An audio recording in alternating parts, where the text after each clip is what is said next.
one now, you're going to wish that you had one later. So here's some writing utensils for taking some good notes. Oh, he came prepared. He knew what the business was.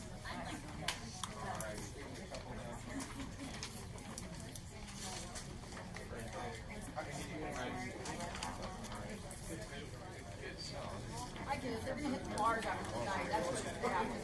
Come on, Dr. Sherry.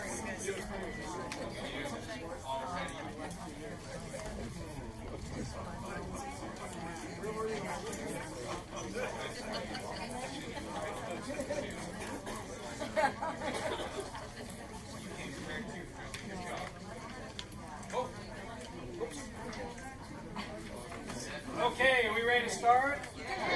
We are in Dr. Osborne, all fired up in the back.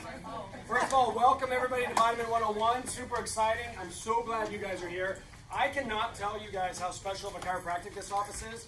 I know a lot of chiropractors, and I guarantee not a single one of them have an office like this with this much energy going, this much synergy working. Dr. Osborne is all fired up about this. I have a funny story to tell you guys. I was in Las Vegas one time at a seminar, and I went to an art studio, and I don't know art that well, and I came across this art piece that was this painting, and I thought, well, that's interesting. I don't know really what it is. I don't know what the inspiration was, and the salesman came over, and he said, what do you think? I said, I think it's really nice. He said, well, you're in luck. Vladimir is here right now. I said, whoa. He said, would you like to talk to him? I go, what do you, of course you say yes. And, yeah, I'd love to have him come out, right? So Vladimir is this, Vladimir Kush, if you don't know, this famous artist, he was there, and he comes out, and he looked at me like I was supposed to ask him a question. So I thought, what was your motivation for this piece? Okay, so 20 minutes later, I realized I had no clue what else to ask him. He was going on about his inspiration and all these art pieces, and he just kept going and going and going, and I thought, man, I'm in over my head here, right? Let me flash forward to about a month and a half ago. Dr. Osborne and I are in that room, and I said, hey, Vitamin 101 is coming up, and we've given some thought as to how we'd like to split that up. You know, what do you want me to talk about? What do you want to talk about? What do you got in your vision? And he said, let me tell you what I've envisioned. And then he went into the same thing that Vladimir went on. And 20 minutes later, I'm thinking, there's no room for me in an hour to talk about all the amazing stuff that he was explaining to me, and he is all fired up. And I looked at him, I said, you know what? This is your show. You go up there and do you, and I'll just do the introduction and hang back and take notes. So tonight it's Dr. Osborne, all Dr. Osborne. He's got some really cool information. So if you're a guest at this office, welcome. If it's your first time to a chiropractic office, this is a special place. Be sure to take good notes. Do not get overwhelmed tonight. It's a lot. You know that old saying, taking a drink off a fire hose? It's a lot of information. Take good notes. Take some things that you want to take action on. Remember last time we talked, I think, at the makeover about setting goals and taking action steps and being smart with them? That's your goal tonight. Pick out things that are interesting, write down questions, and ask us at a later date. I got to get off here because, believe it or not, he's got more information than he has time to talk about. So I'm bringing up Dr. Osborne right now.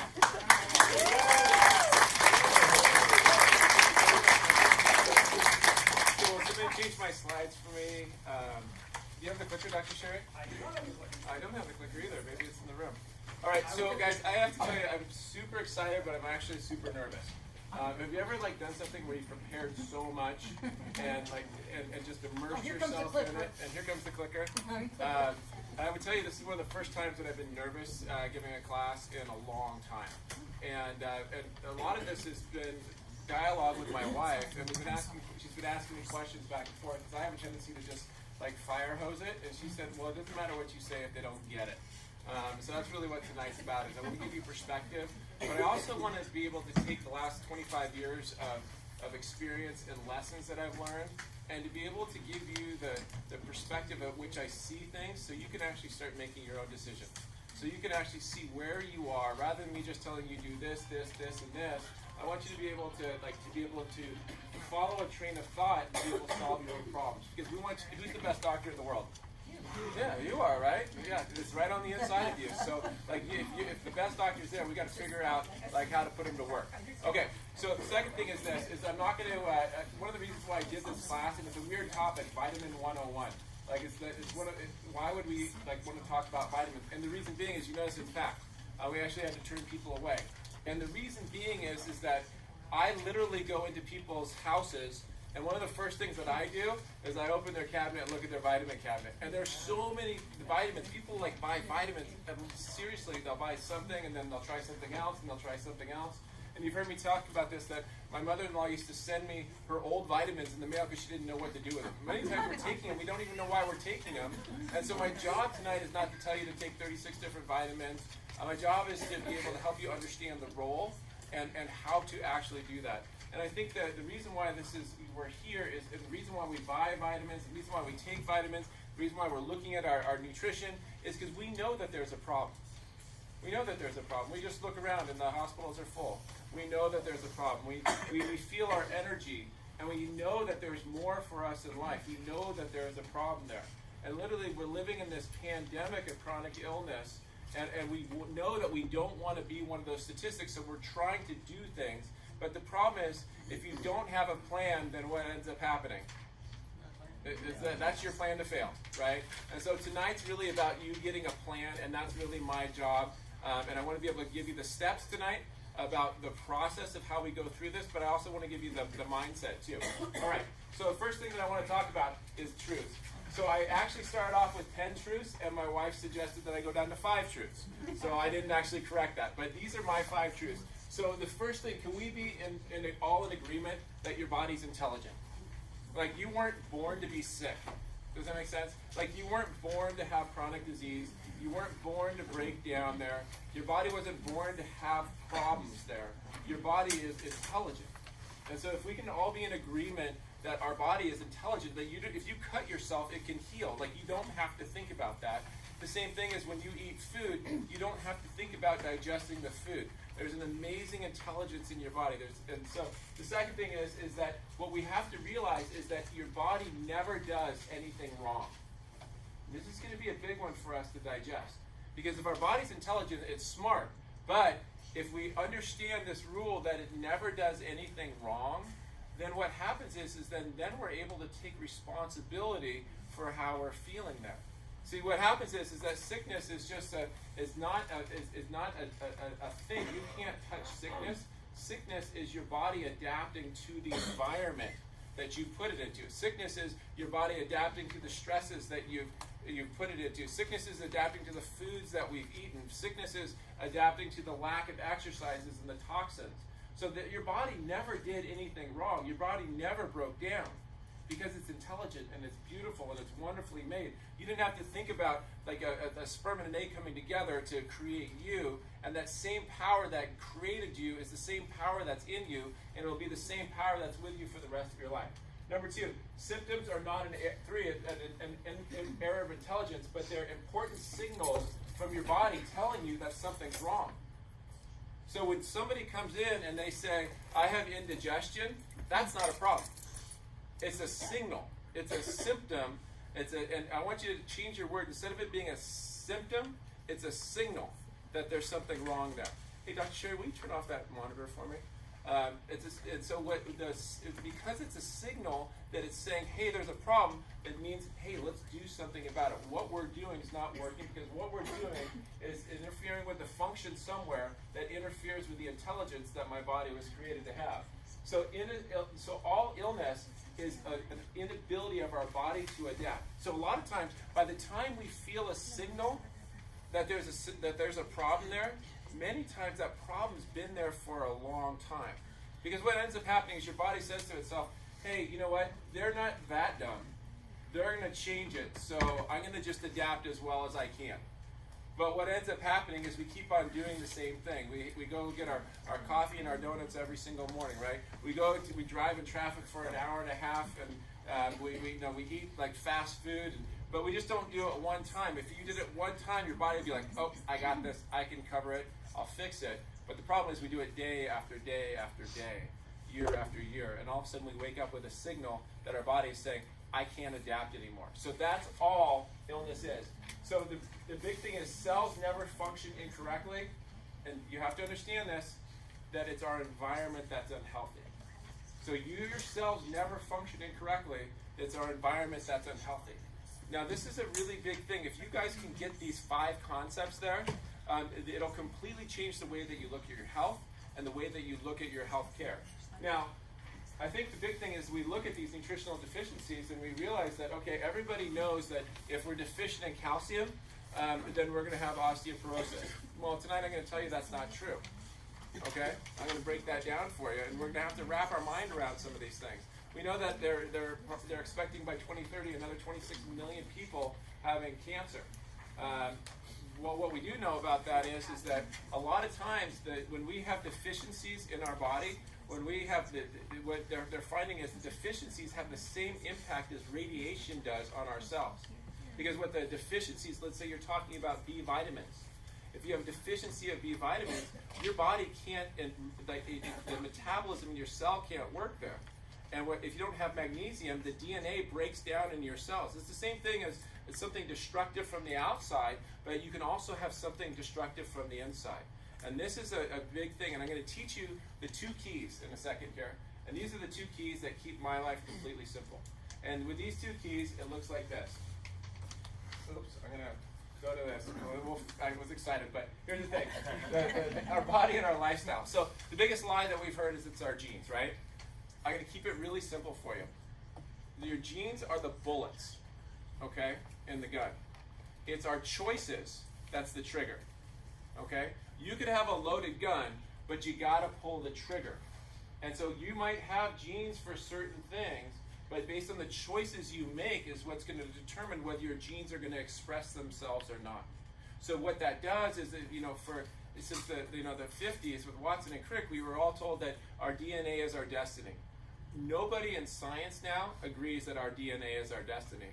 Our DNA is our blueprint, but when you're building a house, how are you going to build that house? You can go off the blueprint there. It's a framework, but it depends what material you use. You can have the best blueprint in the world, and you actually use bad material, you're going to have a house that falls down there.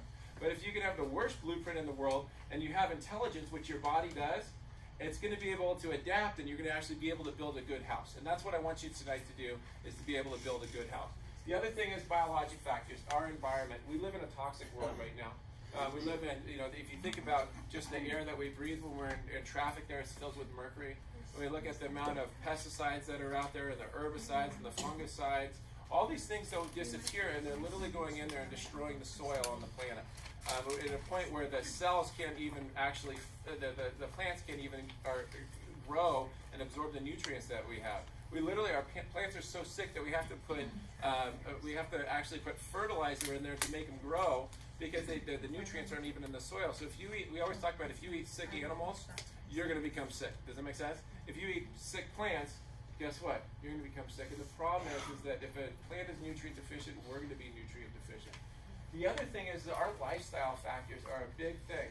Things like alcohol, they actually, a lot of times we have a drink a day, that's fine. But the people that have most people don't have a drink a day, they have multiple. It literally, your liver is where your body breaks down a lot of these things and absorbs a lot of these nutrients. And so when we're drinking alcohol on a daily basis, we can't absorb nutrients like vitamin B12. It creates major issues there. And so almost any negative thing that we have that we put into our diet will actually create a deficiency. Other things like our medications, and we're going to talk about medication checkers. And one of the things about our medications is they literally, for a medication to work, it has to block a pathway, okay? And what that means is that there's certain pathways that your body has to work on. For that medication to work, it has to block a pathway so that something else has to work. When you block a pathway, it'll stop your body being able to utilize medication. So sometimes nutrients. So sometimes somebody will be taking a particular medication and it'll cause them to excrete extra calcium. They'll take another medication and they won't be able to, for example, like Prilosec. Somebody has heartburn, they're taking Prilosec, it changes the acidity in the stomach. And when you change the acidity in the stomach, you're not going to be able to absorb like vitamins A, vitamins D, vitamin E, vitamin K. So think about that. If somebody's taking Prilosec, now all of a sudden they can't do that, but you also can't absorb your minerals. And guess what one of the greatest side effects of magnesium, which is a mineral deficiency, is heart arrhythmias. And then somebody takes a medication for their heart arrhythmia, and guess what it does? The side effect is going to be heartburn. You see how that whole process is? And so we can start chasing our tails, but what we really want to look at is actually just getting healthy. So the last thing is other health conditions. You know, many health issues will create what do you call it? Nutrient deficiencies there. I didn't want to spend too much time on this, and I have 110 pages of notes that I wrote. I'll probably turn it into a book after this. But the point is, this all started. Do you guys know this guy? That's my great-grandfather. And this right here is a cow walking into a wall. Does you feel bad for the cow? Because he was actually the first dean of agriculture at UC Davis. And one of his first experiments that he did in the late 40s, early 50s, is he actually kept vitamin A out of the mother cow's diet. And then he kept vitamin A out of the baby calf's diet. The calves ended up becoming blind. They didn't know that what vitamin A deficiency did, and they all of a sudden realized that people became blind. Now guess what happens? What do we eat carrots for? Because you want to have good vision, right? So you can remember my grandfather, anytime you're eating a carrot, that's why you have good vision. But the point is that it wasn't that they had the perfect genes for vision, but they had a deficiency that didn't allow them to express their genes there. So when we're talking about the two causes of disease, there's only going to be two causes. One's going to be toxicity, one's going to be deficiency. And that's it. We can all go home now. Because if we start looking at what's the toxins in our environment and in our body and the toxic things that we're eating, and if we can get rid of those things, then we'll have purity. And if we can get rid of our deficiencies and make sure we have sufficiency in what we need, then all of our cells are going to have the raw material that it needs to actually be able to function, and there won't be any interferences from those toxins, and then our body will be able to fully express health there. Now, I'm going to give you an example of how this works. Does anybody know anybody with a thyroid issue, for example? All right, great. Yeah, like pretty much it's the topic du jour of the day. You know, you go to your doctor, everybody has a thyroid issue. So here's how this works. So were you born with a bad thyroid? Right? You weren't like sitting around at like 12 years old going, oh my gosh, I have a thyroid issue there, right? No, nobody was like that. All of a sudden something happened sometime in our life, and then he said, oh, your body's so dumb that it starts attacking itself. And that's why we call it Hashimoto's or something like that. So I'm going to give you just a small example of how this works. So for your thyroid to work, you have to have something called selenium. Great. And when you have a selenium deficiency, then what happens is we start to develop hypothyroidism. Now, did you know that when somebody has, I don't know, have you ever heard of fluoride? Fluoride binds to selenium and prevents you from absorbing selenium. How about chlorine? Have you ever heard of chlorine? It's in our water, it's in our pools, right? It binds to selenium and prevents you from being able to be able to use by the thyroid gland. How about bromide? I mean, it was banned in it's the stuff that goes in white flowers, and so it was banned in the UK in the 70s. It was banned, I think, in Canada in the 90s. But bromide actually binds with selenium and prevents your thyroid from being able to work there. But what's our approach? You have low thyroid numbers, and so what do we need to do? We need to do anything that we can. You are your lab value. Does that make sense? And if we change your labs, then we mean you're healthy. You're not your lab values. You can't artificially make somebody healthy by changing numbers on a piece of paper there. We have to, because I can just raise if somebody comes in and they have high blood pressure and I lower their blood pressure, does that mean they're healthy? No, it just means they have low blood pressure. The problem and the reason why they had high blood pressure in the first place, they're still there, but everybody's happy, and guess what? Those people end up continuing on to have heart disease and everything like that. So what we need to do is ask better questions there. So here, look at this. So where do we find some of the things that like fluoride, in Coke? We find it in milk.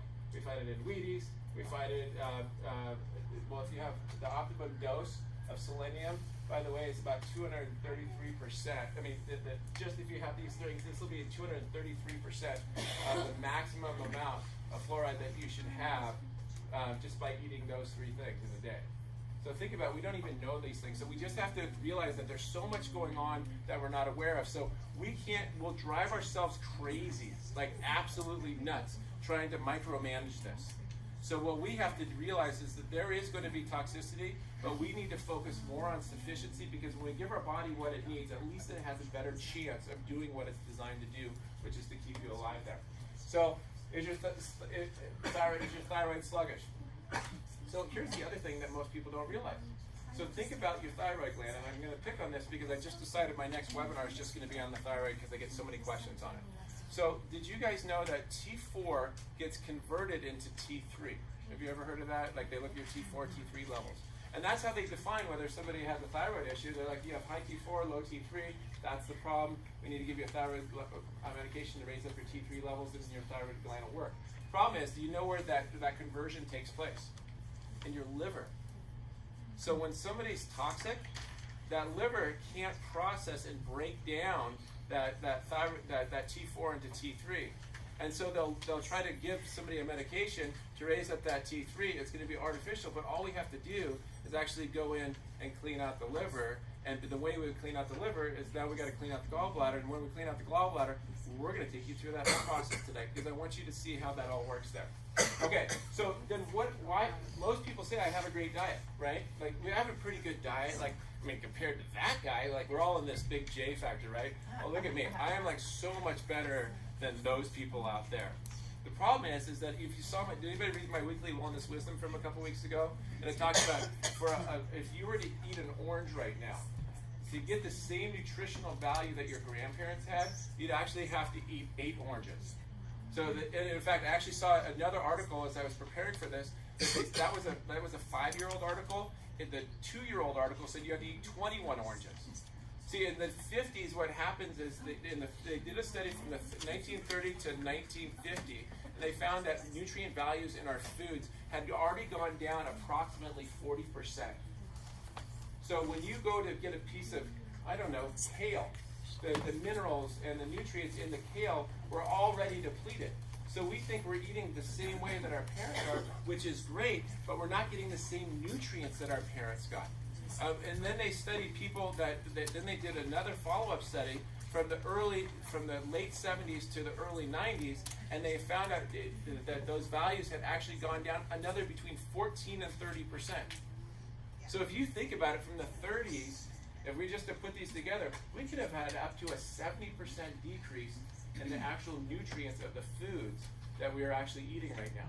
So before we go any further, what that would mean is that if you had a perfect diet, by definition, everybody's deficient to some degree. And if you're deficient, is there any way that your body's going to be able to function at 100%? And so that's the key that I want you to understand. I don't want to create this fear, but I want us to be rational about this. I want us to understand that the world that we live in is, we can't compare it to our old world. We can't compare it to 100 years ago or 200 years ago or 1,000 years ago, because the things that our body was designed for thousands of years ago, but we live in a very different world, and we live in a man-created world. And we always talk about there's foods by God and there's foods by man. Foods by God in the Garden of Eden, they didn't have to worry about nutrient deficiency. There wasn't a toxicity issue in there. But now, foods by man, we have a world by man now. And it's filled with deficiency, it's filled with toxicity, it's filled with illness, and it's filled with disease.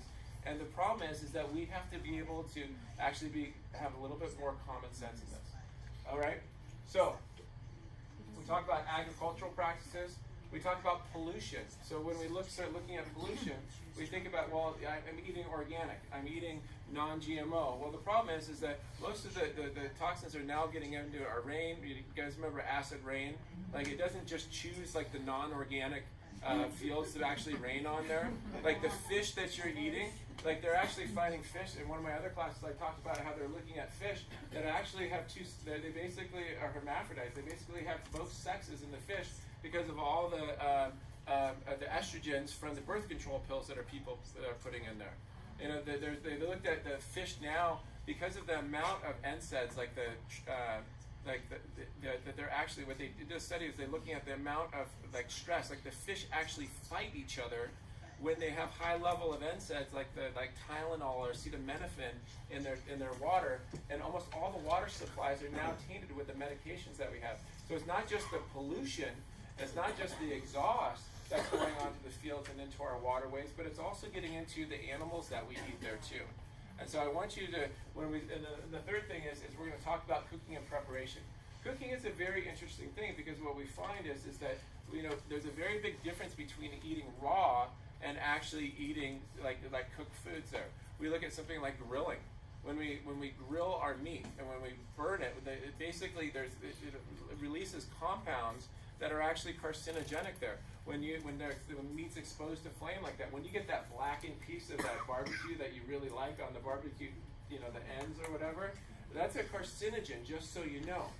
And so we also look at things like microwaving and heating foods at high temperatures. It literally breaks down the enzymes. So you could have a beautiful piece of kale, and then if you put it in there and you cook it up really hot, it destroys the enzymes that are in there and the vitamins that are in there. So but just by many times our cooking practices, we're actually becoming nutrient deficient there too.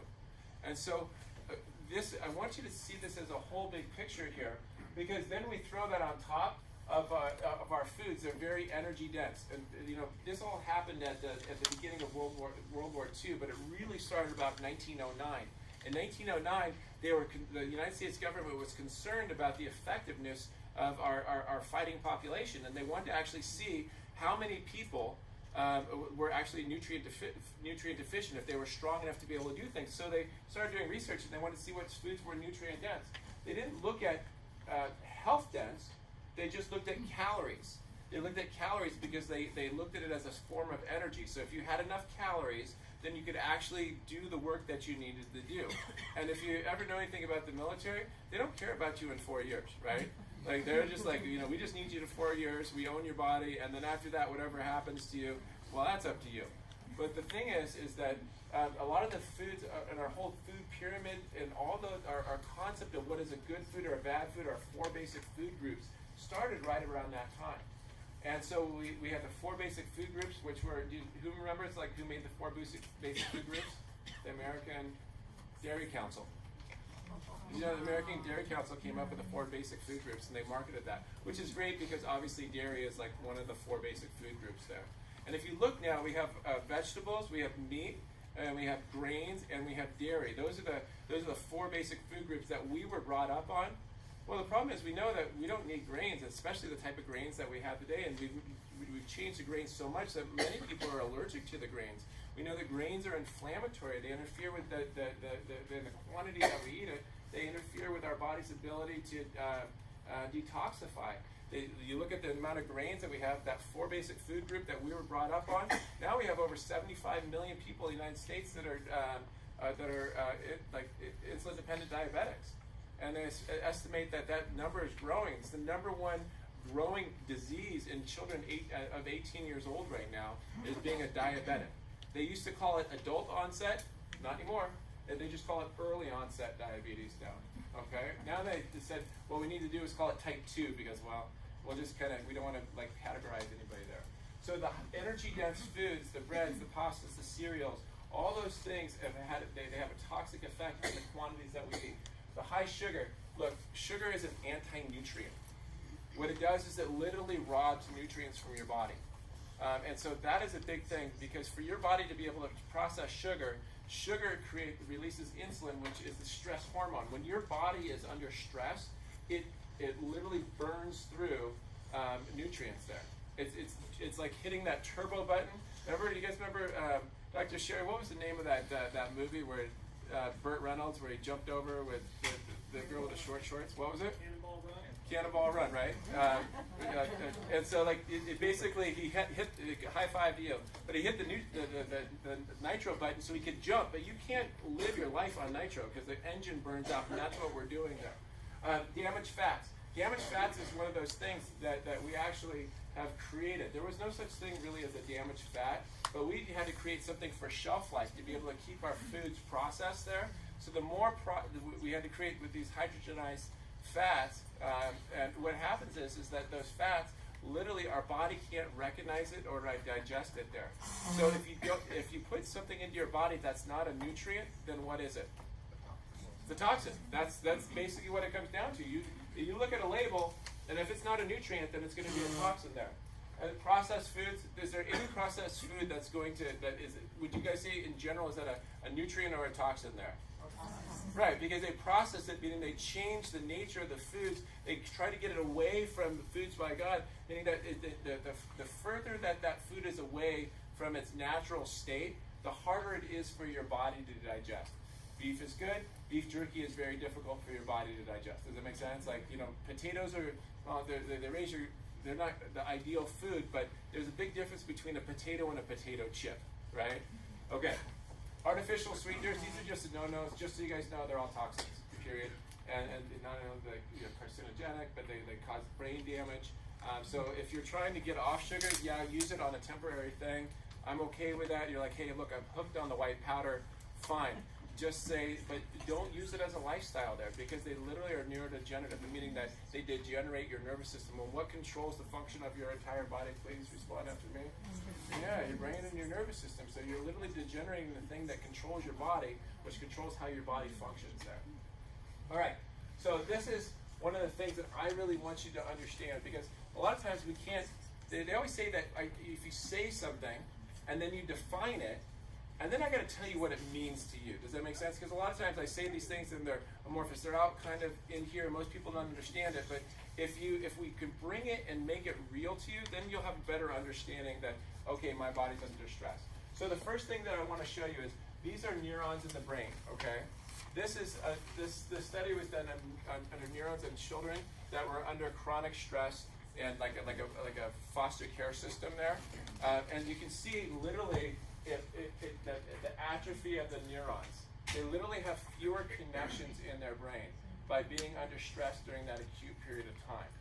Now, here's the thing. Do you ever feel like you're overthinking? You're trying to figure things out all the time. You can't stop thinking. Your mind starts constantly going there. Or how about if you go into a place, right? And you're looking for what's wrong when you go into every given situation. You walk in, you're looking for what's out of place, what's not right there. You walk into like a meeting, and you're immediately focusing on what's wrong with the situation rather than what's right with this. You walk into a room, and you have to like Dr. Osborne, that thing's in the wrong place. You have to put it away because your brain can't stand disorder there. Or how about you walk into the room and people just drive you crazy, right? Your tolerance for stupid people is very, very, very low. You just want to come up and rip their eyes out sometimes, and it's just the guy at the supermarket checkout line. Sometimes it can be your family, right? You're like, oh my gosh, you don't need those eyes anyways. Or how about you can't get out of bed in the morning? These are all signs that our body's under severe stress there. The amount of fatigue that for somebody not to be able to get out of bed in the morning, that's not normal, just so you know. We should be wanting to get out of bed. That's what our bodies are designed to do. A healthy body says, oh, I don't need an alarm clock. I feel like I want to get out of bed.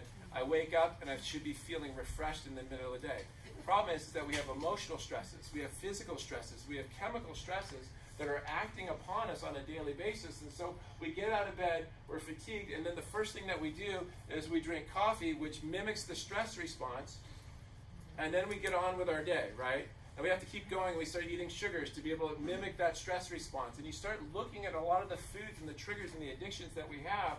We're addicted to these things that mimic the stress response to be able to keep our adrenaline going. And we feel like we're trapped, we're trying to survive. And I think one of the things that I'm seeing, if somebody's asked me, the number one thing that I see is adrenal exhaustion. I literally see adrenal exhaustion as really the number one problem that I see in the office here. Because the stress response was supposed to go like this, and it was supposed to go away. The problem is that if we look at from childhood, all these emotional, physical, and chemical stresses, they add up over time, and they build and build and build. And we just think that it's normal, and then we just keep adding more on. And then we get sick, and then being sick is a stressful event. And then we don't have energy. We don't have the energy, and all these things. We look at the wireless and all the frequencies that are around us there, and it just keeps building. And the things that we don't see, and the toxins that are in there, and all of a sudden we have no idea what's going on. And then we start saying, "Oh, I have low libido." Do you know you're not supposed to procreate when you're running from a tiger? I'd like to see that. Somebody probably tried it, but it doesn't work, right? You got to be really quick. And one of the number one signs of chronic stress is low libido. Did you know that high blood pressure is not a condition that you caught? It wasn't like you're walking down the street and somebody went, oh man, I caught high blood pressure. High blood pressure is literally just stress. And I've used this example before that if you're going to go into the doctor's office and all of a sudden you check your blood pressure and it's like through the roof. He wouldn't, and he's like, we need to get you on blood pressure medication right away. And you're like, oh, you don't understand, doc. I was actually just chased by a water buffalo in here, so let me just calm down for a second. There was a big stress there. But we go into the doctor and we run out of work, get to there at lunchtime, we run back. Like literally, high blood pressure is just your barometer of the emotional, physical, and chemical stresses. And we don't need to treat it. We need to fix the cause, because the cause is the what? Good. Somebody's listening to me. Did you guys know that asthma is a stress-related disorder? See, did you know that the adrenal glands release something called corticosteroids? I mean, they release steroid hormones there. So any condition that's treated with steroids is a stress-related disorder.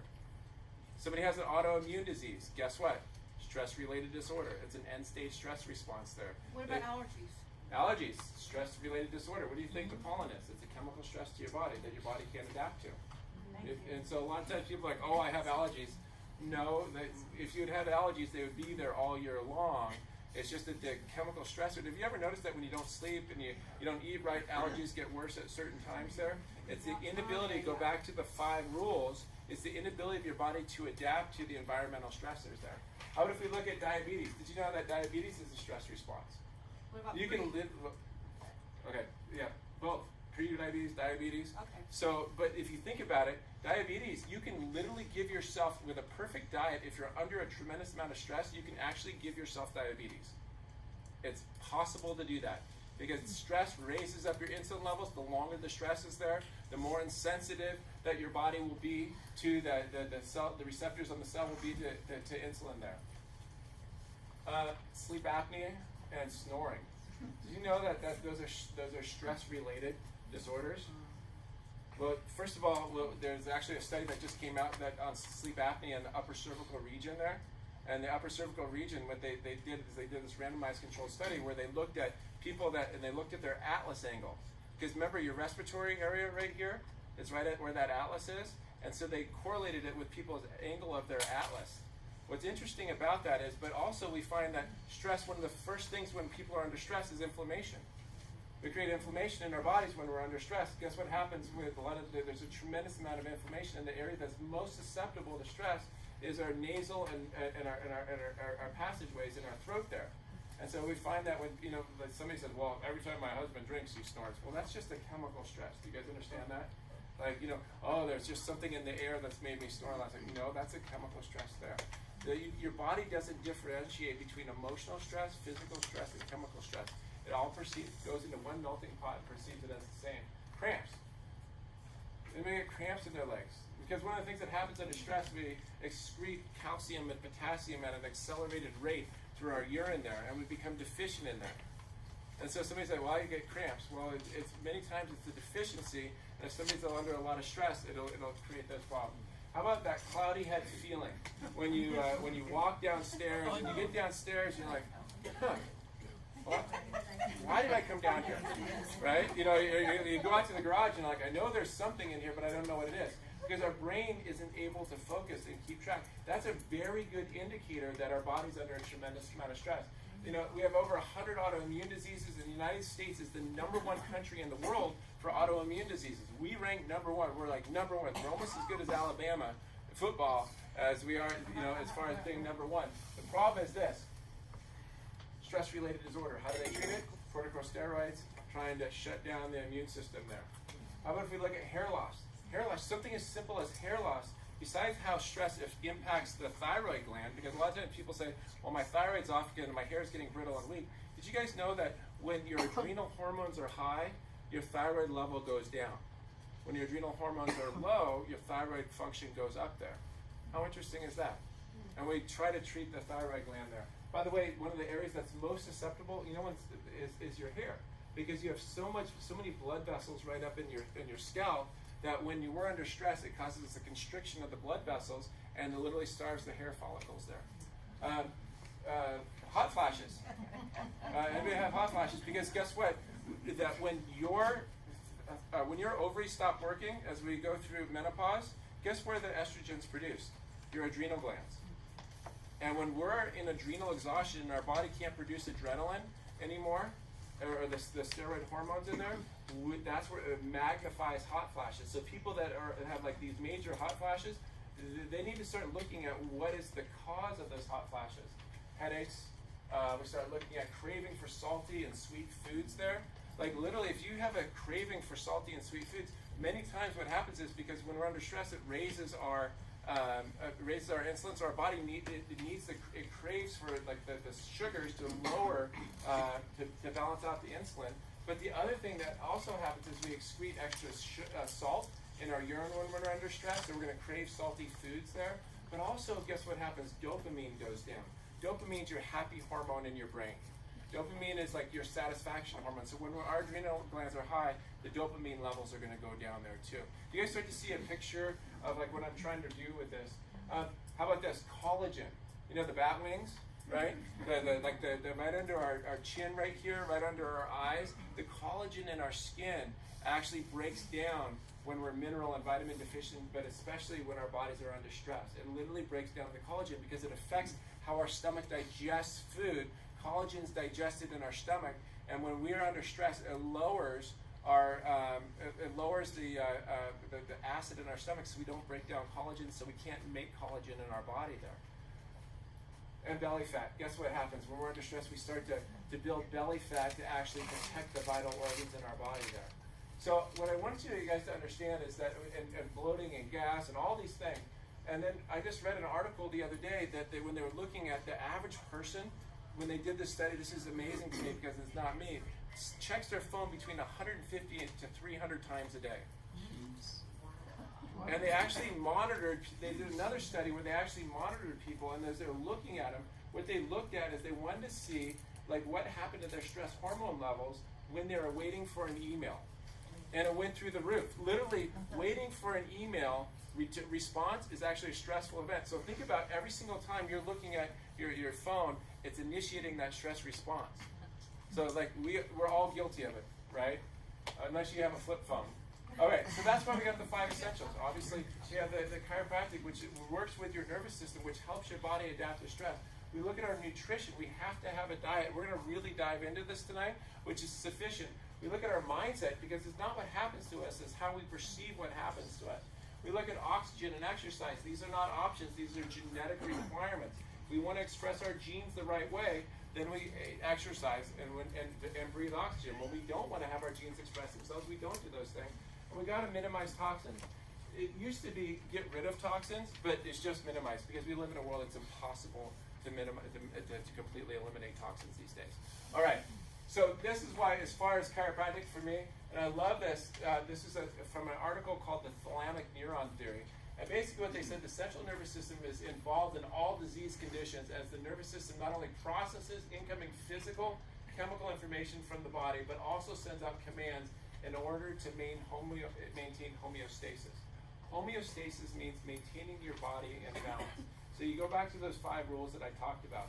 The ability of your body, it has to be in balance for you to be able to express health there. So if somebody's subluxated, somebody has a distortion of their spine, putting pressure on their nervous system, it's going to disturb homeostasis. So even if you have the best diet in the world, it's going to affect every single tissue, cell, and organ in your body, because your body can't adapt to the stresses there. And so a lot of times somebody will come in, they're like, hey, Dr. Osborne, I have heart issues. What supplements can I take? What can I, is there something that I can do? My first question is look, what is more important, the heart or the nerve that controls the heart, right? So let's start with the basics and then work our way out. If you've been a doctor's report, I always talk about it's not the fruit, but the root that is the problem. Does that make sense? We got to get to the cause, the root cause. The fruit is just a reflection of what's happening in the root there. And this is, did anybody ever read Viktor Frankl? And so what he said there's a difference between stimulus and response. And it's in that space is our power to choose our response. And in our response lies our growth and our freedom.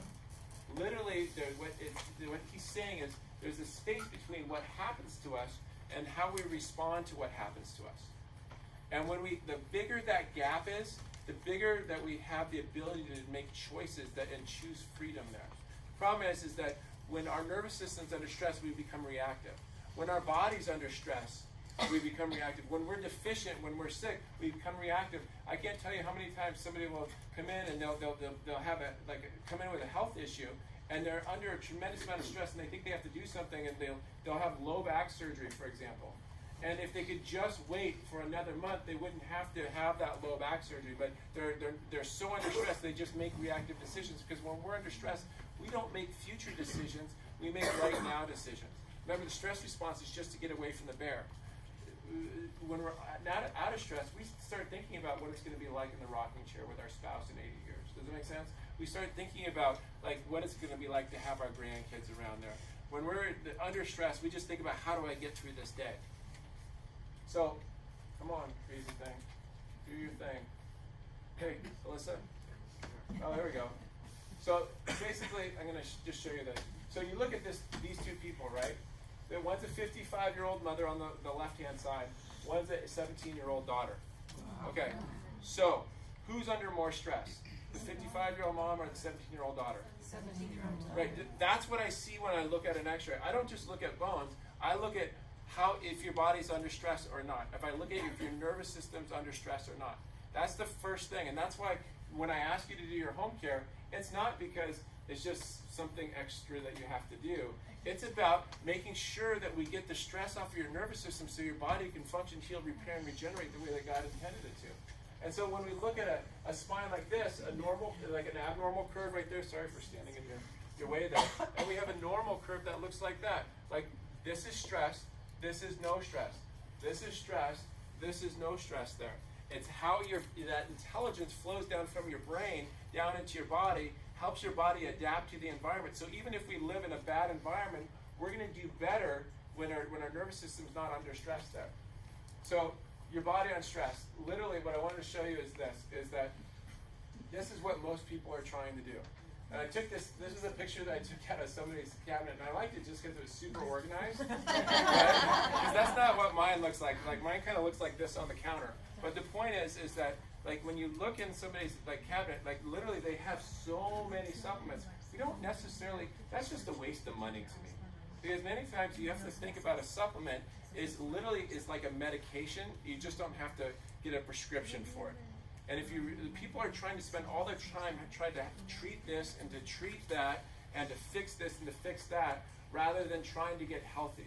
And that's what today's about. I'm not going to teach you how to treat anything. I'm just going to teach you how to get healthy. So first thing we got to look at is this. What's the number one thing that most people talk about when we talk about stomach? Upset stomach and heartburn, right? So think about this. When we're under stress, we get a medication called Prilosec. And it's because they say that we have heartburn. So when we have heartburn, what it is that they say there's too much acid, and what we need to do is take Prilosec to be able to lower the acid. That's why we take Tums. By the way, if you're taking calcium and it's a calcium carbonate, which is just like a stone basically, you're eating stones, but when you take calcium carbonate, it's just, what it does is it neutralizes the acid. Where's the problem with that? I'll tell you. First of all, you have to have a certain amount of acid in your stomach to be able to close this valve right here. So if the acid's too low, the valve's not going to close, and guess what the acid that's going up goes into? Your esophagus. And so then what do we say? Oh, I need a Tums, and so we give somebody a Tums, we lower the acid. The problem is that protein and collagen gets broken down in your stomach there. And so when you don't break down protein and collagen, you don't get what are called amino acids. Amino acids are the building blocks for your body to actually be able to repair itself there. So literally that person that is like taking a Prilosec literally can't be able to digest their food. In fact, what I recommend when somebody has heartburn is not less acid. I want them to have more acid. That's why we give them something called HCl. And what the HCl does is that it raises up the stomach acid so it actually closes the valve here in the stomach so they don't actually get heartburn there. The problem is this, is that we also need that acid because what it does is it comes in here and it triggers something called the gallbladder. Have you guys ever heard about it? It's a pretty common surgery to get rid of it because, you don't really need it. The problem is that the gallbladder actually breaks down all of our, by the way, your minerals are broken down in your stomach. So like, your magnesium, your manganese, like your calcium, all those are come out of the meats that you eat. and the plants that you eat, they get broken down in your stomach there. But when we get to the gallbladder is only triggered to be released if there's a certain amount of acidity there. If the acidity is too low, the gallbladder won't release the bile that's in there. What bile does, bile actually is what breaks down fats. So have you guys heard of fatty acids before? So it takes fat and breaks it into fatty acids right at when you're exposed to bile. So now you have fatty acids. Those are the things that you guys like heard of, like I don't know, like omega-3s maybe, right? So you need bile to actually be able to absorb those fatty acids into your body there. So somebody's taking like a heartburn medication, and they're taking omega-3s, and they're like, why do I still have inflammation? Because your body can't absorb those fatty acids there. Did you also know that when you're under stress, your body doesn't release bile from the gallbladder? And think about this. So when we're under stress, our body's not releasing bile from the gallbladder, and it gets backed up there. And guess what ends up happening when that cholesterol starts to build up in that gallbladder there? We get gall what? And so the solution to gallstones is we just remove it, right? We don't really need it, but now you don't have a gallbladder. How are you going to digest your fatty acids there? And you're going to be fat deficient. Guess what your brain's made up of? Have you ever noticed like the major correlation between gallbladder surgery and dementia? So if you have had your gallbladder removed, number one thing that you have to do is you have to take bile salts. That's not even a question. You take bile salts, and what that does is that allows your body to actually break down the fats so that your body can absorb them there. Otherwise, you're going to be fat deficient there. The other thing is vitamins A, vitamin D. Have you ever heard of vitamin D? Right? Vitamin A, remember the blind cows? But vitamin A is also goes to the mouth and mucous membranes, and so when we're vitamin A deficient, we're going to have allergies and sinusitis and sinus issues there. You'll have like constriction of the throat. Your skin breaks down there because vitamin A makes up our skin there, and so we start having like our skin doesn't look right there. Vitamin A, D. Vitamin D is like obviously your immune vitamin. It's your bone builder vitamin there. So if somebody can't absorb vitamin D, even if you're supplementing, somebody says, I've gone to the doctor and my vitamin D levels are so low, they estimate that over 80% of people in the United States right now are deficient in vitamin D. Maybe it's not because they're not taking it, but because they can't absorb it there, because their stomach, they're not producing enough bile, or they don't even have a gallbladder there. Vitamin E. Did you know that like vitamin E is what carries oxygen? And like when people are going to go climb mountains, they actually supplement with tremendous amounts of vitamin E to raise the oxygen concentration of their blood. Vitamin E is massively important for the heart muscle to function there. And vitamin K, did you know that vitamin K, yes, it's for clotting, but there's also what's called vitamin K2. Vitamin K2 is the thing that when somebody takes a calcium supplement, the calcium, we only absorb somewhere between about 10 to 20% of the calcium if you don't have vitamin D. When we have vitamin D, we absorb that calcium, but the problem is that calcium doesn't know where to go. And so when that calcium doesn't know where to go, it starts depositing itself. Because remember, calcium is just a stone. It's going to deposit itself in the soft tissues. It'll deposit itself in the joints, like bursitis and tendinitises. It's going to deposit itself in because remember we have cholesterol issues, because when we have gallbladder issues, we're going to have cholesterol issues, and it'll start to deposit itself in those low LDLs, those cholesterols that are floating around. That calcium will just stick to it, and we get the buildup in the arteries there. But the beautiful thing about vitamin K is it actually tells the calcium where to go. It tells it where to go into the bones there. So if somebody's deficient in vitamin K, you get vitamin K. You know what?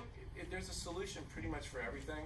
I don't know if you guys did this, but when I was growing up, my mom had us eat liver all the time.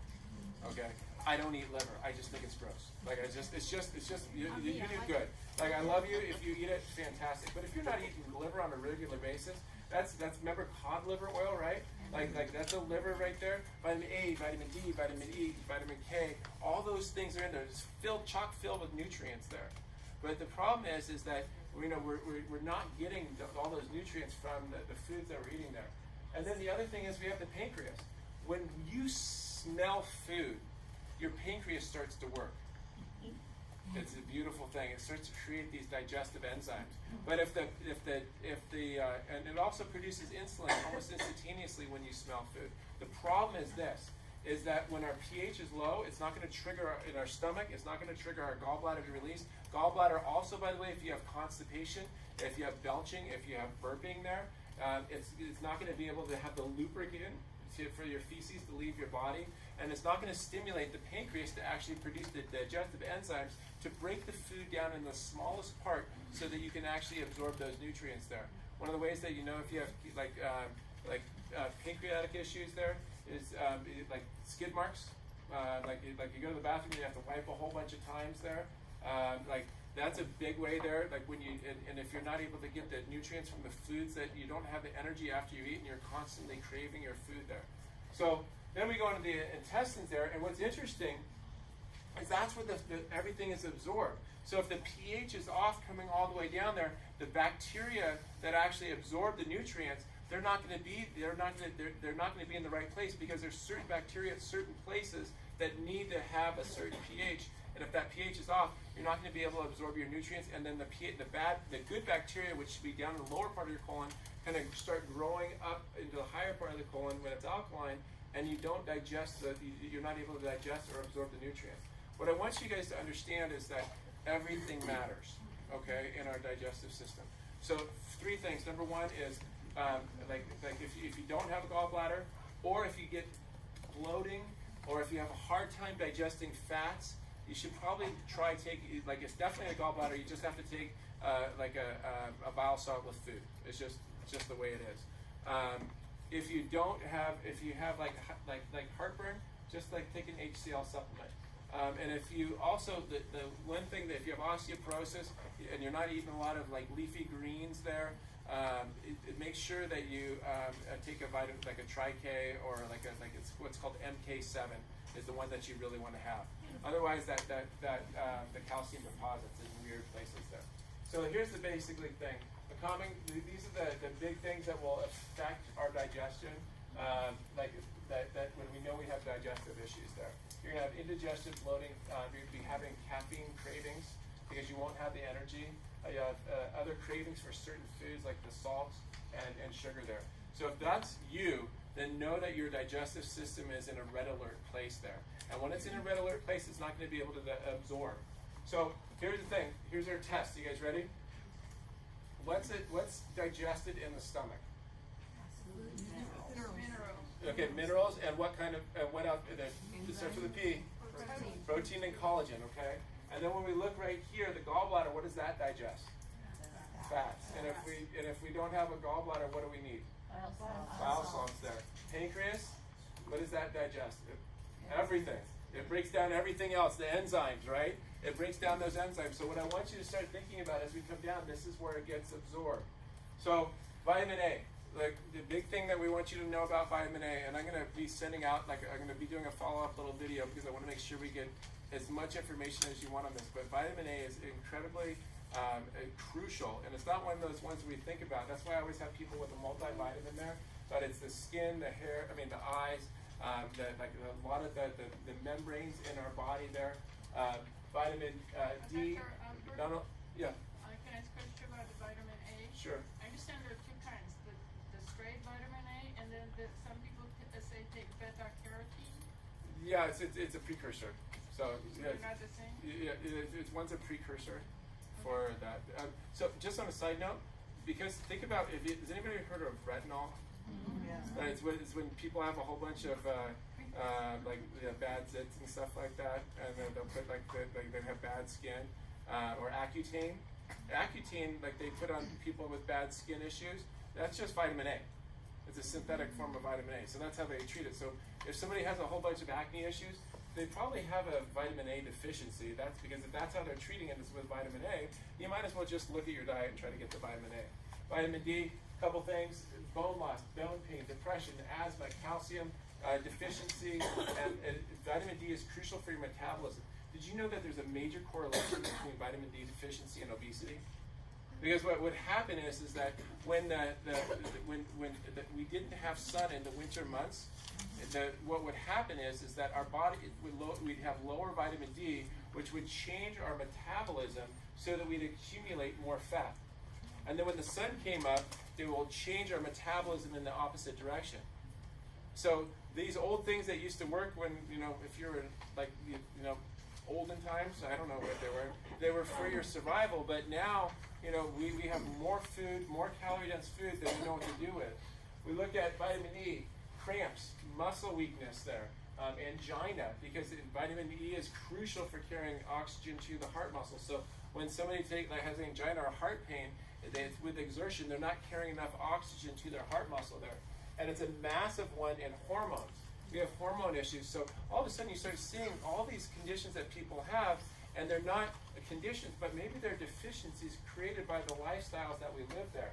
We talked about vitamin K1, which is for clotting, but what I wanted to show you is this is a lining of somebody's arteries that has sufficient vitamin K, and all this black stuff that you see is actually calcium being deposited in the linings of an artery with somebody that's insufficient. So if you're concerned about calcium and hardening of the arteries, you'll probably get a better return on your investment on vitamin K than taking statins. Oh, by the way, did you guys know that statins one of the side effects is gallstones and affecting how your gallbladder? Because guess what bile's made up of? Cholesterol. So we try to lower our cholesterol there. And a lot of times when people are having digestive issues and they're fat deficient, your body will actually raise up cholesterol because it's what? It's intelligent. It's trying to save you, and so it'll raise up your cholesterol levels to be able to create more bile so your body can absorb more fatty acids to be able to help you and heal your brain there. And what this is, you can't really see it, but they actually looked at when they compared somebody's cholesterol levels to what they actually call their coronary calcium score when they're looking at vitamin K. Their coronary calcium score is actually a better predictor of whether you're going to have a heart attack or not. You can even actually ask your doctor next time, hey, I'd like to see what my coronary calcium score is. He'll probably say, I don't really know what that is. Or we don't do that here. You're fine. Your blood pressure is low and your cholesterol levels are in the perfect, healthy, normal levels there. Okay? So this would be a rider downer that you want to ask them about. So that's why when somebody, here, I'll go back for you so you can take that picture. So that's why when somebody asks me, what's the first thing that I would recommend? The big thing is a multivitamin. Look, if you're going to do one thing, just take a multivitamin. It's just your insurance policy. But like a Centrum is not a multivitamin. That's just a synthetic. I don't know what it is. And I actually can see people, and I've seen them on people's X-rays, like their pills, like their Centrum. I don't know what is it, a tumor or something? No, you can actually see because the vitamin in their intestines not being able to be digested there. It's the biggest key for your food, your multivitamin, is it has to come from a natural food source. Cheap when it comes to your healthcare and the foods that you eat and it has a major impact. You cannot buy cheap vitamins because and never buy your vitamins at the place that you get like a car jack or a big screen TV. You know what I mean? It doesn't make sense. Don't buy your vitamins where you buy your drugs. That's they're just doing that to make money off of you. And the big thing is that pharmaceutical grade vitamins and supplements are essential because what they do is when we went and made our ML brand, we went to the labs and we went to several labs, and I remember walking into one lab and the guy goes, "So you want to make vitamin D?" And we're like, "Yep." And he said, "Okay, so what kind do you want?" And I'm like, "Vitamin D3?" He goes, "No." And he walks us over to this area, and there was 10 shelves, with 10 drawers. And he goes, "So we can get to you this one for this amount, we can get you this one for this amount, and we can get you this one for this amount." And I'm like, "Well, what's this one?" "Oh, this is the really good stuff up here." So literally you get what you pay for when we're looking at supplements there, because there's so many different grades. And it's not what you take, it's what your body absorbs there. Second thing, B vitamins. So one of the things that we started about 5 years ago, we do what's called an organic acids test. An organic acid test, and what it's really neat is it looks at 46 different indicators of people's metabolism. And what it lets us know is that we can see different areas of vitamin deficiency. We can see how their gut bacteria is working there. We can see how their how their energy metabolism is working there. We can literally get a nice picture of how somebody's body's functioning. Well, one of the things that we realize is, and after doing hundreds of these tests, that one of the number one things that we have is B vitamin deficiency. B vitamin it's your nerve vitamin. It's absolutely essential for what we call the Krebs cycle. If you go back to your basic physiology class, the Krebs cycle is how your body turns energy into ATP. Like if you're missing B vitamins, you can't turn energy into ATP. One of the biggest problems is that when we're under stress, it's the first vitamin to be depleted when we're under stress. And so if you, like when the number one thing is obviously a multivitamin. Number two is going to be a B vitamin, and you don't want to take it unless you're like there's a specific issue that we're dealing with or a specific. We want to make sure that it's a complex. We put all of them together because they work together synergistically. If you have detox issues, there's something called the NTHFR gene, which doesn't allow you to detoxify in the same way. You can't absorb B vitamins there.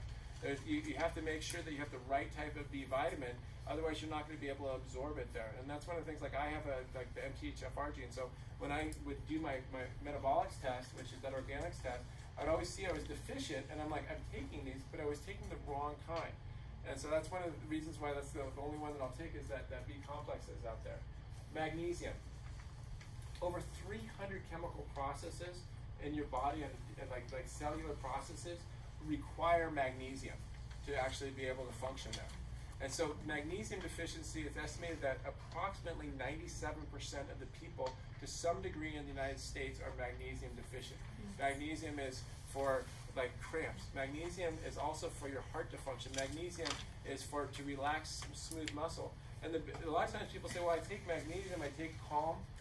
It's like with a calcium magnesium. You have to have the right type of magnesium to be able to be absorbed. The one that's in Calm is the wrong kind of magnesium there. You need a calcium citrate there to be able to be absorbed. The other thing is that just by the mere fact that you're taking calcium and magnesium, you also have to have the vitamin K, and when you have probiotics in there, it actually allows you to absorb that calcium better there too. So magnesium is one of the everybody every day is what we call the daily essentials that we really want to look at because it literally is the kind of what I call the wonder vitamin. If somebody's constipated, it helps with constipation. When somebody has energy metabolism issues, that's a major one there. But the problem is because we're so deficient in the foods that we eat, most of us are one of the number one deficiencies in food that's grown today is actually magnesium deficiency. Vitamin C. Did you guys know that when somebody smokes a cigarette, they literally become depleted in vitamin C? Vitamin C is an antioxidant, and then the problem is that they smoke cigarettes. They're depleted in antioxidants just by smoking the cigarette, and then the vitamin C is a repair vitamin there too. It literally helps to repair tissue there. Like we have what's called capillary fragility. Somebody gets like nosebleeds. They're probably vitamin C deficient there. If your skin tears very easily, you're probably vitamin C deficient there. Just on a side note, I was going to talk about thin skin.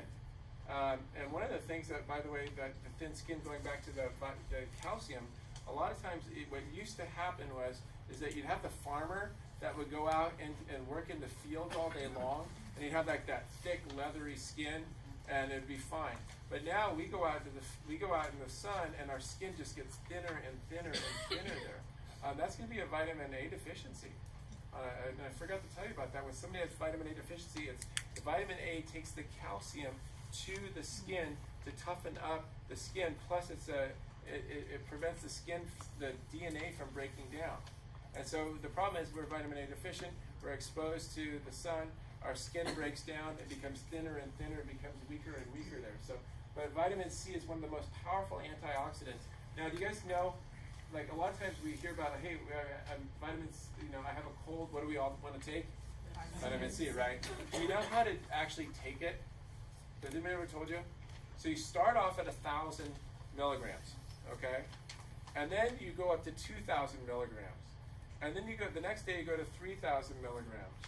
The next day you go to 4,000. If all of a sudden you get a little bit of diarrhea, you back down to 3,000 milligrams. That's what's called your loading dose there. And we want to be able to take as much of it as we possibly can. Now the problem is that if you have any sugar, when you take vitamin C and sugar actually have the same receptors they're similar receptors on the white blood cell. You need vitamin C to turn on your white blood cells. And so when somebody eats a whole bunch of sugar, it binds to the white blood cells, preventing the vitamin C getting to the white blood cell to turn the white blood cell on.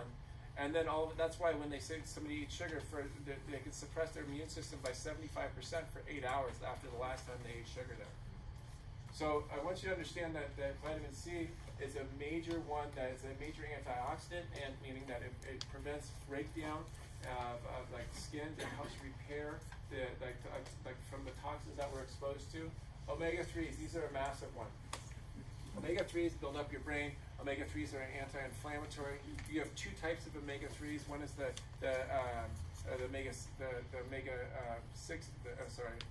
DHA, which is for your brain, and the EPA, which is for anti-inflammatory.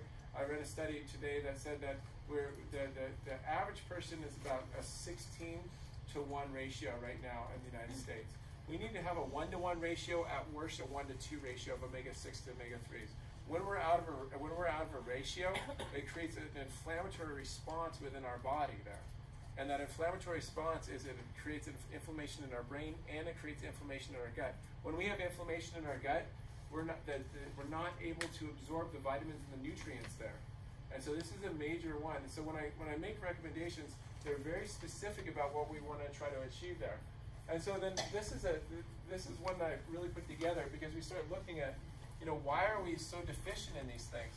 Well, we look at our soil, we have deficient soil. I mean, can we all be in agreement with that? Like, our plants can't actually keep up with that. We're asking them to grow so quickly there that like literally it takes 9 months for a baby, and it takes a certain amount of time for a tomato plant to grow. But we're doing everything that we can to bypass the rules of nature to be able to get that food to market there. The other thing is that the foods that we're picking up before the nutrients actually fully develop in there. So like if you pick an apple before it's like fully ripened, you're not going to have the same vitamins and minerals in that apple that is if you actually let it ripen. So we want to be able to support people that actually eat like local growers. The closer your food comes to you, like with your farmer's market, the more nutrient dense that food's going to be there. Antacids, enough said about that. Low stomach acid. Cortisol. Cortisol will cause you to, like when you're under stress, it'll cause you to become depleted of all of your most of your minerals there. And so that's why when people are under stress, they need even like a mineral supplement to be able to do that. Medications. Almost every medication causes a nutrient deficiency of some type there. And if they don't know what it causes, they just haven't been able to figure it out yet, but they will eventually. And so if you actually can go and take your medications, there's a medication checker that looks for nutrient deficiencies. And so one of the things that with the nutrient deficiencies, a lot of times the side effects that we get from our medications are actually from the deficiencies that those medications actually cause there. With birth control pills. Birth control pills is with the estrogen. Estrogen is it'll mess with how your body creates cholesterol, which will mess with how your body produces bile there. Coffee is a stress hormone. We look at sodas with all the sugars, but we also look with the acidity that it causes within our body and our digestive system. We're not going to be able to absorb the nutrients there. Sugar, the anti-nutrient, our high insulin levels. So if we think that we're great because we're keeping our blood sugar down by taking insulin there, high insulin levels prevents absorption of quite a few minerals there.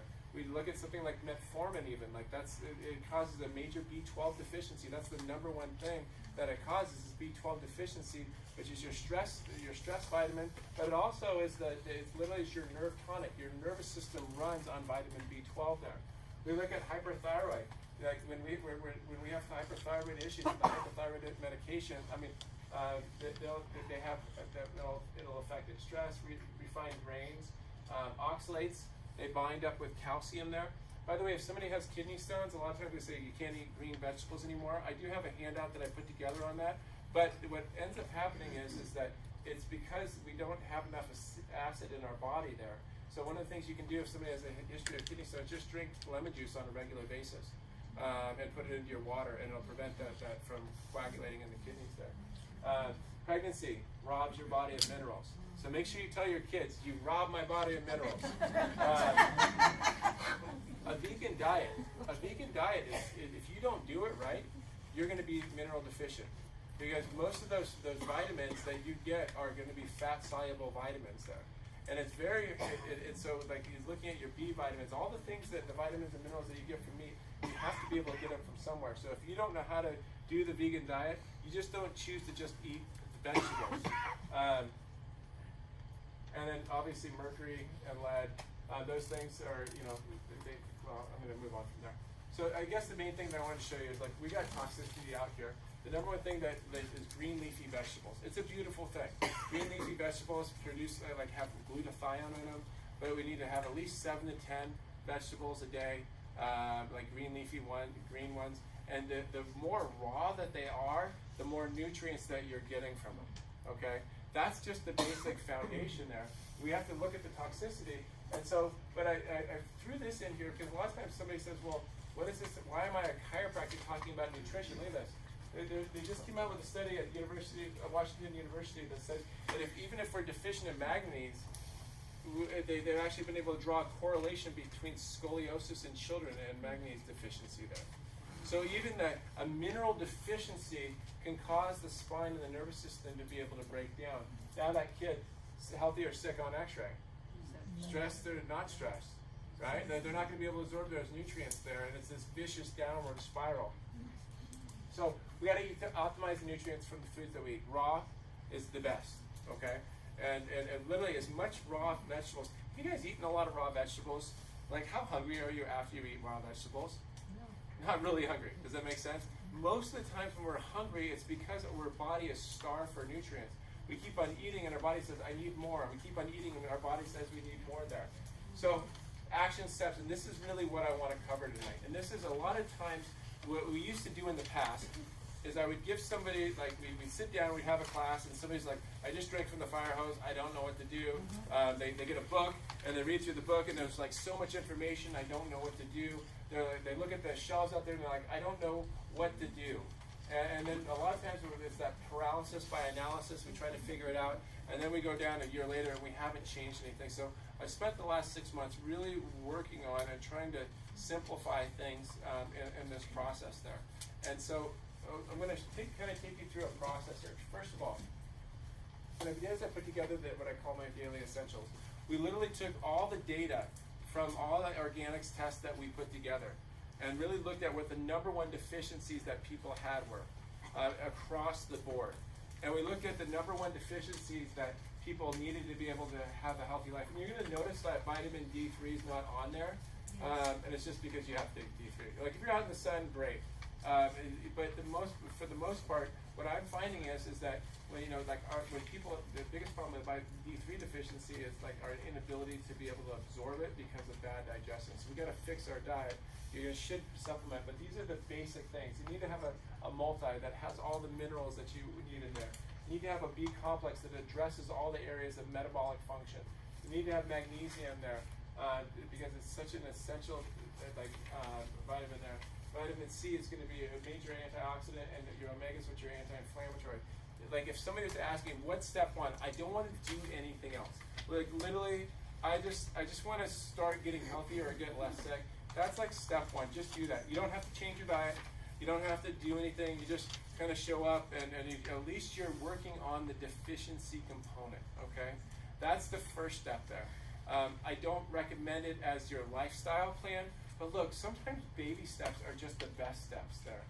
Because a lot of times people look at, I love sugar. I don't want to give up sugar. Well, maybe just take one step in that direction. Then what I did is I put together what's called step 2.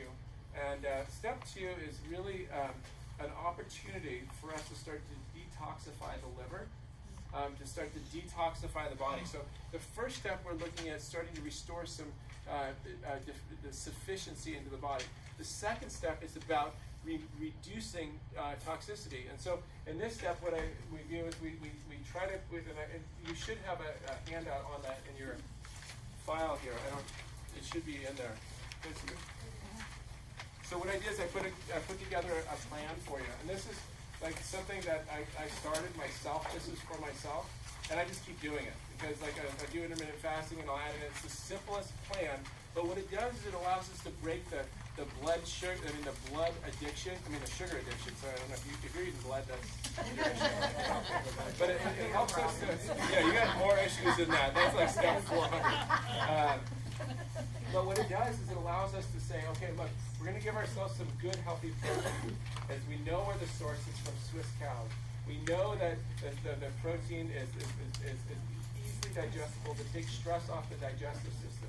We know that it produces glutathione, which is our body's natural detoxifier.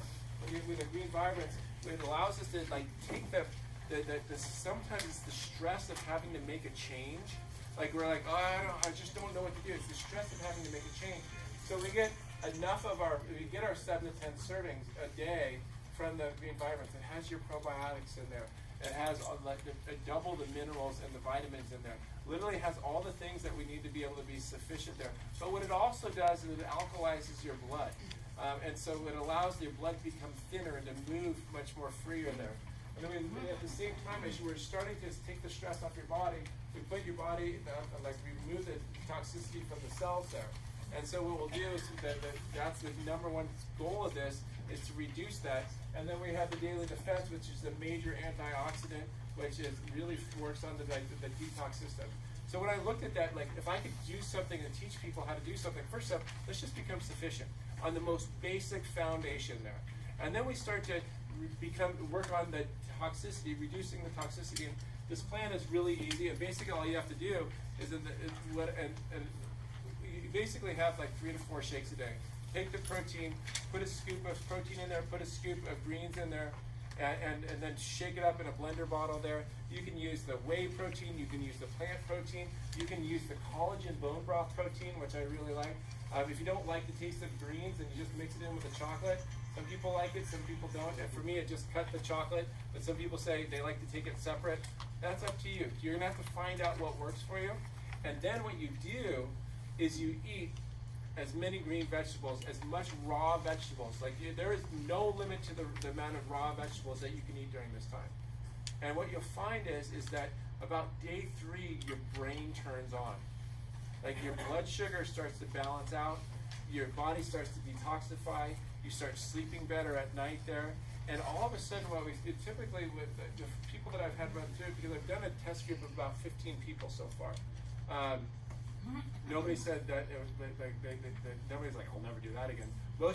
Everybody's like, I'm just gonna keep doing it.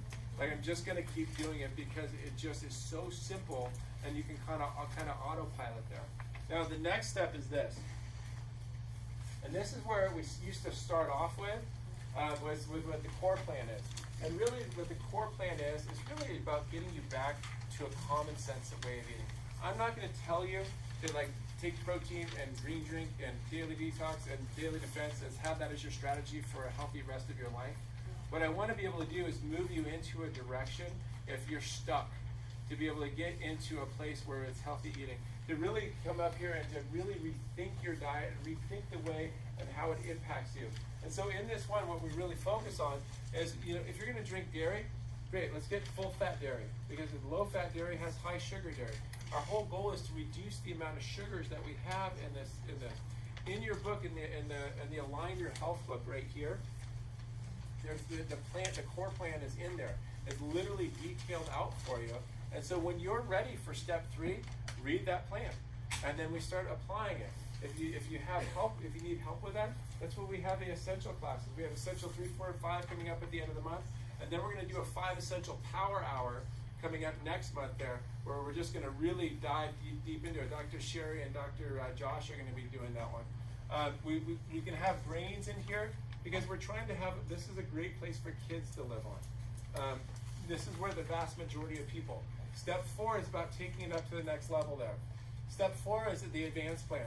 If somebody has health issues, if they have weight issues, if they have anxiety and stress issues, if they have toxicity issues, if they have any health issue, that's where they need to be. And you stay in the advanced plan until those health issues are resolved. Now, so for me, like I literally try to stay in the advanced plan most of the time, just because my brain feels good, my body feels good, and if you ever see me on a daily basis, I got to be at 100% for you every single day. So if I'm going to be the very best I can be, I have to eat the very best. This is where we're going to be. And the problem, and some people like can make a right-hand turn. I'm one of those people. I'm like this. I can make a right-hand turn. This is how we're going to do it. And that's what I expected of everybody. I'm like, you just do it because it's common sense. We're just stop eating. Well, I didn't realize there was a whole bunch of issues that got us to this point in the first place. We have our habits and our strategies. And most people are like, I don't even know how to cook. And I'm like, oh, I never thought about that, right? You know, so that's why we wanted to have that as a gradated process. Let's get you sufficient. Let's get you like things balanced, like detoxified, so you can start getting stronger there and start feeling better there. Move you into the core plan there, so you can start understanding this new lifestyle. And if you have an issue like the health issue, let's get you to the advanced plan. And the fifth thing is what we call advanced testing. Now, if somebody has health issues, one of the number one things that I don't want you to do is go into testing without making any of these other changes there. Because basically, like it's just doing a test, and we're not even fixing problems. I'd rather start focusing on getting somebody healthy first, start moving them up towards the advanced plan there, and then see where they're deficient in there, when they're actually eating in a sufficient, non-toxic way there. So the big thing is, obviously, if you have questions, let me know about supplements. But the reason why I carry my own is this: is I know how they work. So when somebody brings in a Costco thing here and a Centrum over here, I don't know what to expect of those things. I know, but I do know what's in ours, and I know what it does there. And I don't care if you buy supplements. That's not what it's about. My whole goal is for you guys to know, to have a plan and a process to be able to start implementing the changes to make yourself sufficient and pure, so that your body can work in the way that God designed it to do, so that you can have the energy to do what you really want to do and to be able to be an asset to society there. So, number one thing, healthy mindset on this, okay? Sometimes it can be overwhelming, but what I will tell you is this, is that when you wake up in the morning, the first thing that you think about is what's going to determine your day, okay? And most of us, if we have the biggest thing is we have a ton of toxic thoughts the moment that we wake up. And so really watch your mind and guard your mind the first part of the morning there. When you start thinking of thoughts of gratitude, you're going to have a much greater chance of having a gracious day in front of you. And so if you guard your mind, the second thing is that, stay organized. The most successful people, the least stressed people in the world, guess what they have? They have a schedule, right? The people that wing it, they're the most stressed out people in the entire world. So if you're feeling like you're stressed out, get a schedule and start making a plan and start planning your life there. And I heard something the other day that really kind of shifted me. And I always talk about we don't have to-do lists, but make sure you get yourself a list of tasks. But move away from calling it a to-do list and focus on a to-be list. Start working on the things that you want to create to be. And then the thing is that have you ever noticed on your to-do list or your to-be list, there's things that you haven't done, right? And they stay there for days and weeks and months and years sometimes. And so what I would encourage you to do, those things that you haven't done, write down the emotion next to it that you experience when you think about doing that one. And so a lot of times it's the emotion that's keeping us from doing that. And so I really want us to have this mindset where today make a decision where you're going to be. Really what you want to do. Is it going to be step one? If you're already at step one, go to step two. If you're already at step two, if you're already at the advanced plan, stay at the advanced plan and refine it and get better at it there. And it's all about just taking up that next level there. If you're a guest here and you've never had your spine checked, come on, just get your nervous system checked. That's the number one thing. And really, I think the main thing that I want you to understand is when you come in, that's why we do those thermal scans. We want to see what your nervous system looks like. That's why when we look at the spine, there's I think I took that slide out unfortunately, but the main thing is when we look at the spine, it's the way that your body controls the function of your body. Like when we're it doesn't matter what you take if your body can't process that. If your body's under a chronic state of stress from nerve stress, your body's not going to be able to digest the food, even if they're the best foods out there. So, Dr. Sherry, is there anything you wanted to say? Yeah, I want to close up. Okay. That's what I get to do. I get to open and close. That's what I got to do. I was waiting. So, and I told you he had a lot of stuff to go over. Hopefully, I see a lot of people writing great notes. That was excellent. That was like, again, taking the off the fire hose. There was a lot of stuff there. The way this goes now, if you're a guest in this office and you want to get your spine checked, we do a $40 check. So all you got to do is set up. That's going to be in that room back there. Please go back there and set up a time. We'll have you come through the whole new patient experience, which is well worth that money. If you're interested in getting any vitamin and supplement type things, that's going to be up that direction. All right, so you can get started out that way. One more thing. I love doing outside talks, and I haven't done an outside talk in like 4 months. So if you have a group that you want to bring this to, in other words, if there's somebody out there that you're like, you know what, Bob should have been here. Sally should have been here. I mean, we all know those people who should have been here, and they're in a group. Let me know or let the front desk know, and we'll go out there and do a talk.